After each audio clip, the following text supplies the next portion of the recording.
నమస్తే friend, welcome to my channel నాన్నకి కూతురు రాజకుమారి ఛానల్లో మీకు ఈరోజు నేను ముల్లంగి ఫ్రై చేసి చూపించబోతున్నాను అబ్బా.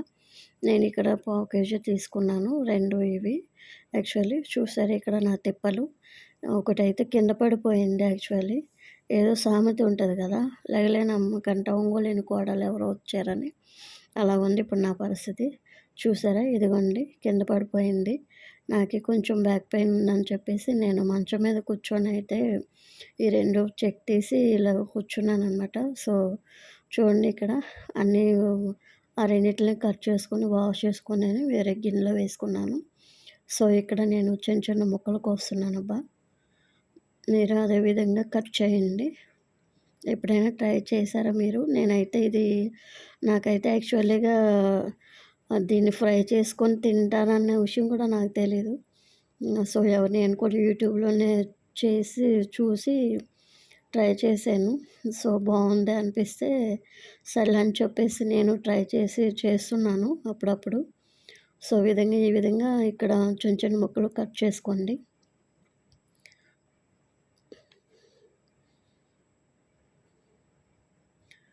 చూసారా, ఇదే విధంగా ఇంకా అన్ని పీసులు కూడా కట్ చేసుకోండి. నేనైతే అన్నీ కట్ చేసుకున్నాను. ఇదిగోండి, కట్ చేసిన తర్వాత చూసారా ఎన్ని ముక్కలు అయినాయో, గిన్నెడు వచ్చాయి నాకైతే. సో నేను ఇంకా డైరెక్ట్గా స్టవ్ మీద కళాయి పెట్టేశాను. సో ఇక్కడ నేను ఆయిల్ వేస్తున్నాను, 2 టేబుల్ స్పూన్ ఆయిల్ వేస్తున్నాను. మీకు సరిపడినంత మీరు ఆయిల్ వేయండి. నాకైతే ఇది యాక్చువల్గా సరిపోతుంది. ఇంకా మన ఫ్రెండ్ ఉంది కదా జీలకర్ర వేసేయండి. చూసారా, నేను ఇక్కడైతే సీసం ఆయిల్ వాడుతున్నానబ్బా. మీరు ఏ ఆయిల్ వాడితే కనుక అది వేసుకోండి. ఇక్కడ 2 ఎండుమిరగాయలు కూడా వేసాను నేను. కొంచెం కరివేపాకు కూడా చిటపటలాడిన తర్వాత కొంచెం జస్ట్ గట్టిపెట్టి కలపండి. కొంచెం వేగాలి కదా ఫ్రైలో, ఆయిల్లో వేగాలి కదా ఎండుమిరగాయలు, కరివేపాకు. సో వేగిన తర్వాత ఇక్కడ నేనైతే కట్ చేసుకున్న ఉన్నాయి కదా ముల్లంగి దుంపలు, అవి మొత్తం వేసేస్తున్నాను. కొంచెం కొంచెం వేస్తున్నాను, అన్నీ ఒకసారి కాకుండా. ఇప్పుడైతే అన్నీ ఒకసారి వేసేసాను. బాగా కలపాలబ్బా, ఎందుకంటే మగ్గటానికి చాలామంది ముందే సాల్ట్ వేసేస్తే త్వరగా మగ్గుతుంది అనుకుంటారు, కానీ కాదు ఫ్రెండ్స్. ఇప్పుడైతే కనుక మనం ఆయిల్లోనే, నేనైతే తొందరగా వేయను సాల్ట్ ముందుగానే. నేనైతే ఆయిల్లోనే మంచిగా వేగాలని చెప్పేసి నేను కర్రీస్ చేసేటప్పుడు కొంచెం టైం అయితే తీసుకుంటాను. ఎందుకంటే మనం తింటున్నాము అంటే మనకి సాటిస్ఫాక్షన్ ఉండాలి కదా. సో ఇక్కడ మగ్గనిస్తున్నాను, చూడండి మూత పెట్టి మగ్గనిస్తున్నాను. ఒక 2-3 మినిట్స్ అయిన తర్వాత నేను మళ్ళీ ఇది ఓపెన్ చేసి చూసారా, ఇలాగైతే గోల్డెన్ కలర్లో వచ్చింది. ఇలాగ బాగా వేగాలన్నమాట, ఆయిల్లోనే ఫ్రై అవ్వాలి. అప్పుడే మనకి ముక్కలు కూడా బాగుంటాయి, తినడానికి కూడా కడుపుకి హాయిగా ఉంటుంది అన్నమాట. ఓకేనా, ఒకసారి ట్రై చేసి చూడండి మీరు కూడా ఈ రీతిలో. ఇక్కడ కొంచెం సాల్ట్ వేస్తున్నాను నేను, కొంచెం పసుపు,